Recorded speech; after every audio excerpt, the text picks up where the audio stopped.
Assalamualaikum warahmatullahi wabarakatuh. Kami dari kelompok 2 akan menjelaskan hasil tugas kami untuk mata kuliah auditing dengan judul Perencanaan, Program, Prosedur, dan Teknik Audit. Baiklah, perkenalkan, saya Indah Khairunisa dengan nomor BP 2001 07 2024 dan partner saya Indri Friska dengan nomor BP 2001 07 2046. Yang saya hormati Ibu Sukartini dan Ibu Desi sebagai dosen pengampu mata kuliah auditing. Untuk pembahasan pertama akan disampaikan oleh partner saya. Audit adalah proses mengumpulkan dan mengevaluasi bukti tentang suatu informasi, apakah sudah sesuai dengan yang dilaporkan atau tidak, dan sesuai dengan kriteria yang ditetapkan. Ada beberapa yang dibahas dalam perencanaan audit laporan keuangan. 1. Perikatan audit. 2. Menilai bisnis klien.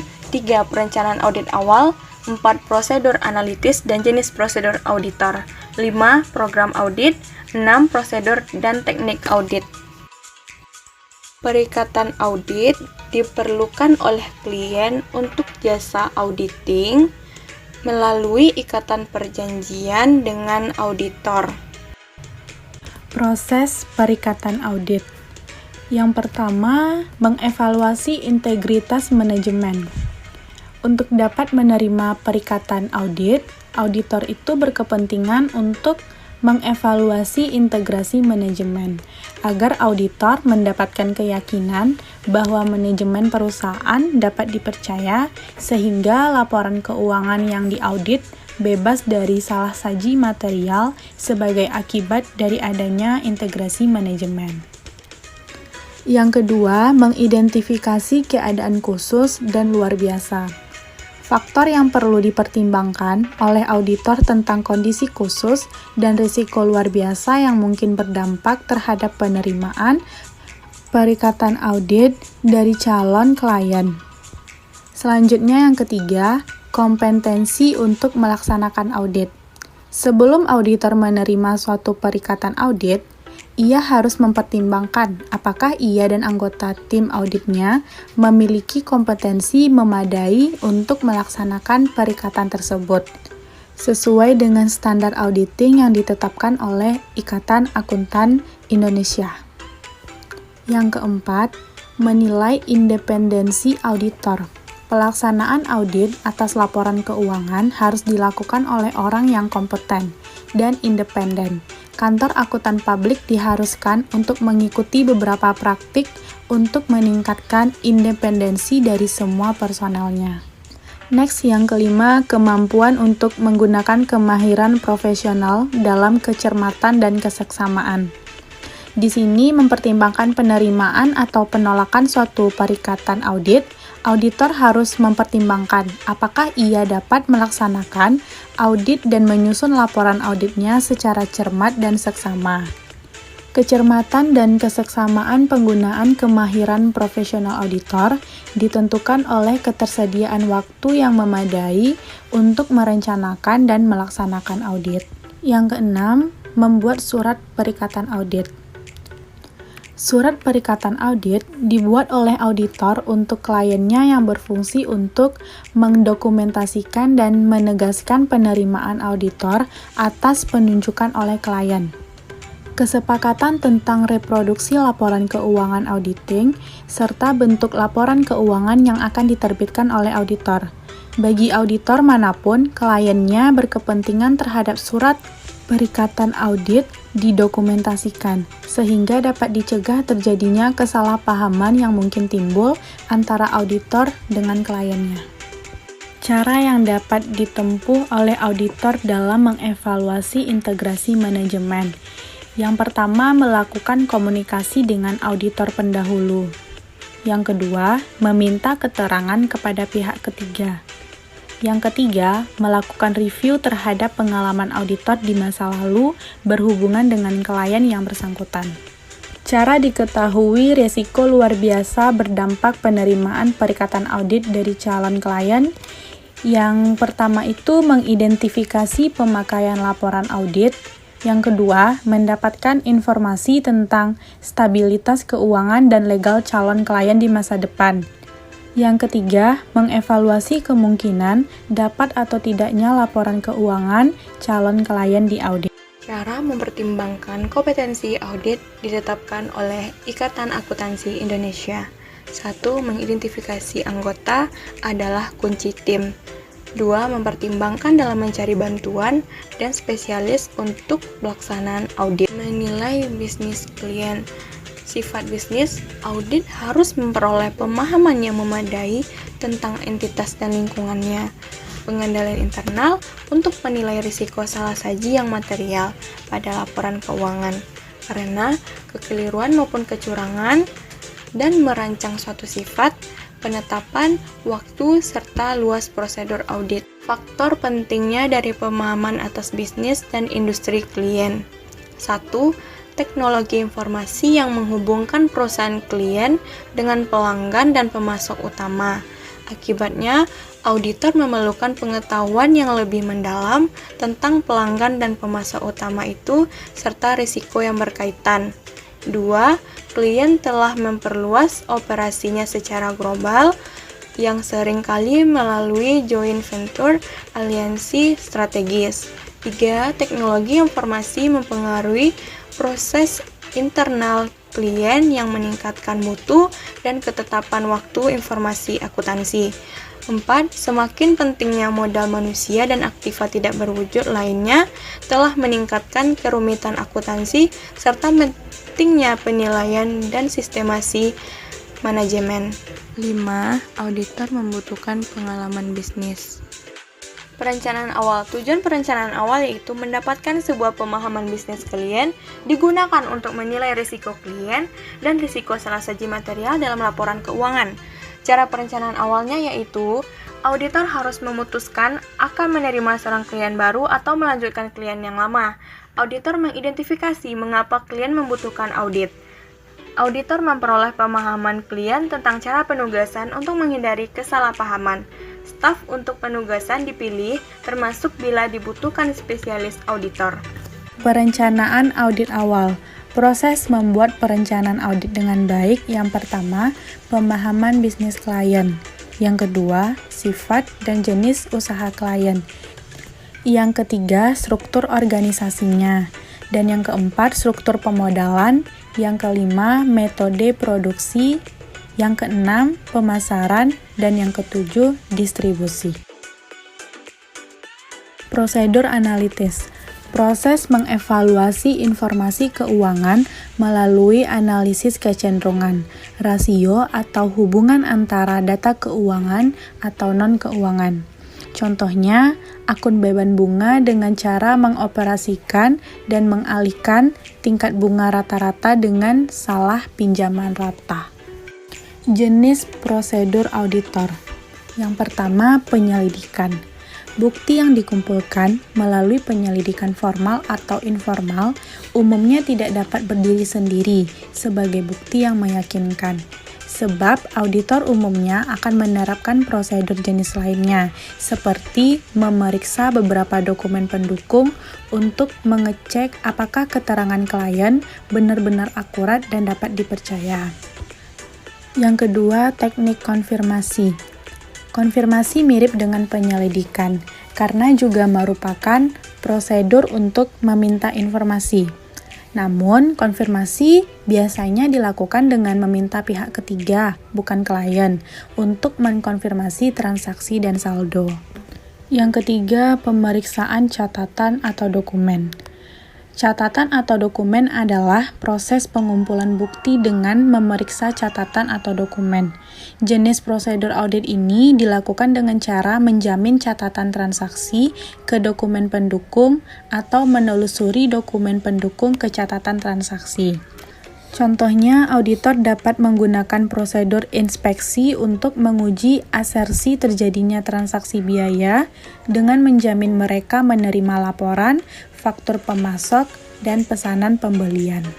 Yang keempat, pemeriksaan aset berwujud.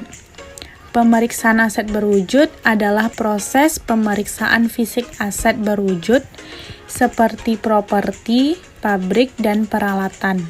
Jenis prosedur audit ini memberikan bukti keberadaan aset berwujud. Contohnya, prosedur audit ini menguji asersi keberadaan aset tetap dengan melakukan pemeriksaan fisik aset yang dicatat dalam daftar aset tetap.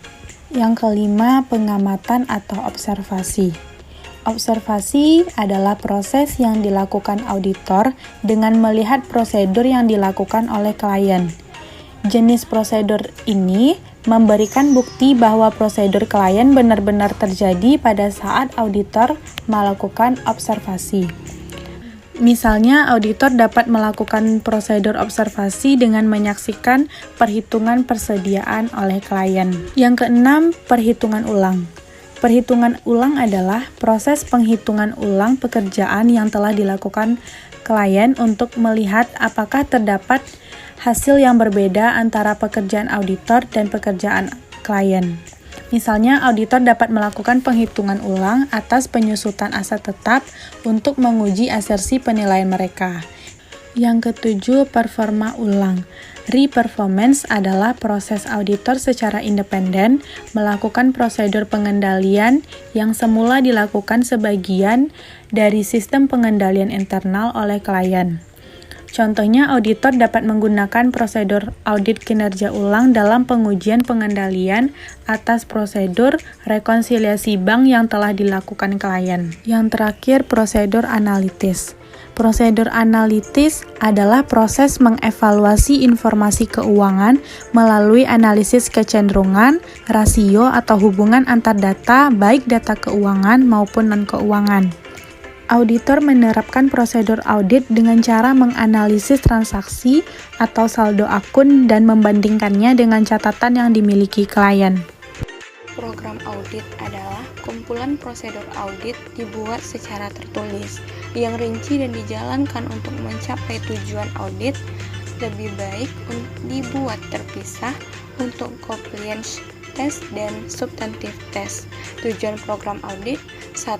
Sebagai acuan pengumpulan data dan program evaluasi pelaksanaan tugas audit. 2. Sebagai pedoman spesifikasi dan langkah-langkah yang harus diikuti dalam mengumpulkan bukti audit. 3. Sebagai sarana perbandingan data yang dikumpulkan dari tahun ke tahun sebelumnya. 4. Sebagai alat untuk mengontrol dan mencatat pelaksanaan yang tepat dari pekerja audit untuk meninjau pekerjaan audit. 5. Sebagai bukti audit yang mendukung pendapat auditor. Manfaat program audit: 1. Memberikan rencana sistematis untuk setiap tahap pekerjaan audit. 2. Menjadi dasar penugasan auditor. 3. Menjadi sarana pengawasan dan evaluasi kemajuan pekerjaan audit. 4. Mengurangi waktu supervisor. 5. Memungkinkan supervisor audit dan manajer membandingkan apa yang dikerjakan dengan apa yang direncanakan. 6. Membantu auditor pada audit selanjutnya untuk mengetahui lebih dekat jenis-jenis pekerjaan audit yang dilakukan dan waktu yang dibutuhkan. 7. Titik awal bagi penilai fungsi audit internal untuk mengetahui upaya audit yang telah dilakukan. Pembagian program audit: 1. Manajemen lebih terarah dan menjadi lebih efektif serta efisien. 2. Jika program audit tidak tersusun dengan baik, akan dibutuhkan biaya dan waktu yang relatif lebih lama. 3. Audit harus disusun dengan baik, digunakan dan dimanfaatkan semaksimal mungkin. Program kerja audit mengandung 4 hal pokok. 1. Informasi pendahuluan. 2. Pernyataan tujuan audit. 3. Instruksi khusus. 4. Langkah-langkah kerja. Prosedur audit yang dilaksanakan sepanjang audit berlangsung terdiri dari prosedur analitis diperlakukan pada tahap perencanaan audit dalam rangka prosedur penilaian risiko. Yang kedua, prosedur analitis dan juga dilakukan selama tahap pengujian audit berlangsung sebagai suatu prosedur analitis substantif untuk mendukung saldo akun, dan prosedur analitis jika diperlukan dalam tahapan penyelesaian audit. Teknik audit. Teknik audit adalah cara yang dipergunakan oleh auditor untuk memperoleh bukti. Berikut adalah teknik yang digunakan oleh auditor. Teknik audit yang dapat digunakan untuk pengujian fisik. Yang pertama, observasi atau pengamatan.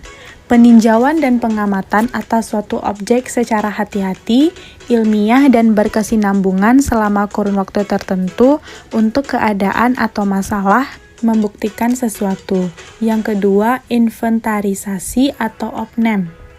Pemeriksaan fisik dengan menghitung fisik barang, menilai kondisinya, dan membandingkan dengan saldo menurut buku. Kemudian, mencari sebab terjadinya perbedaan apabila ada. Hasil opname biasanya dituangkan dalam suatu berita acara. Yang ketiga, inspeksi. Inspeksi meneliti secara langsung ke tempat kejadian, yang lazim pula disebut on-the-spot inspection, yang dilakukan secara rinci dan teliti. Selanjutnya, teknik audit untuk bukti dokumen. Yang pertama, verifikasi. Verifikasi pengujian secara rinci dan teliti tentang kesahihan, eksistensi suatu dokumen, kebenaran, kepemilikan, dan ketelitian pembukuan. Yang kedua, cek. Cek menguji kebenaran atau keberadaan sesuatu dengan teliti. Yang ketiga, uji tes. Uji tes meneliti tes secara mendalam terhadap hal secara esensial atau penting. Yang keempat, footing.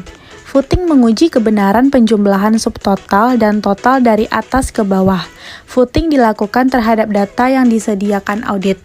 Tujuan teknik footing ini untuk menentukan apakah data atau laporan yang disediakan auditing dapat diyakini ketepatan dan perhitungannya. Yang kelima, vouching informasi atau data pencatatan menuju kepada adanya bukti pendukung. Bukti pendukung menelusuri mengikuti prosedur yang berlaku dari alhasil menuju awal kegiatan, atau disebut juga dengan menelusuri suatu dokumen.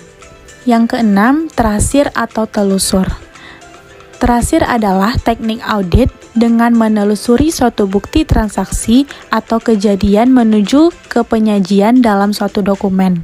Yang ketujuh, scanning. Scanning merupakan penelaahan secara umum dan dilakukan dengan cepat tetapi teliti untuk menemukan hal yang tidak lazim atas suatu informasi. Dan yang terakhir, rekonsiliasi, yaitu mencocokkan dua data yang terpisah mengenai hal yang sama dikerjakan oleh bagian yang berbeda. Teknik audit bukti analisis. 1. Teknik analisis memecahkan atau mengurangi data informasi ke dalam unsur-unsur yang lebih kecil atau bagian-bagian sehingga dapat diketahui pola hubungan antar tersembunyi unsur analisis atau unsur penting. Terdapat beberapa di antaranya. Analisis rasio biasanya dilakukan atas laporan keuangan. Analisis statistik berfungsi untuk perhitungan statistik melihat rata-rata, korelasi, kecenderungan maupun kesimpulan lainnya.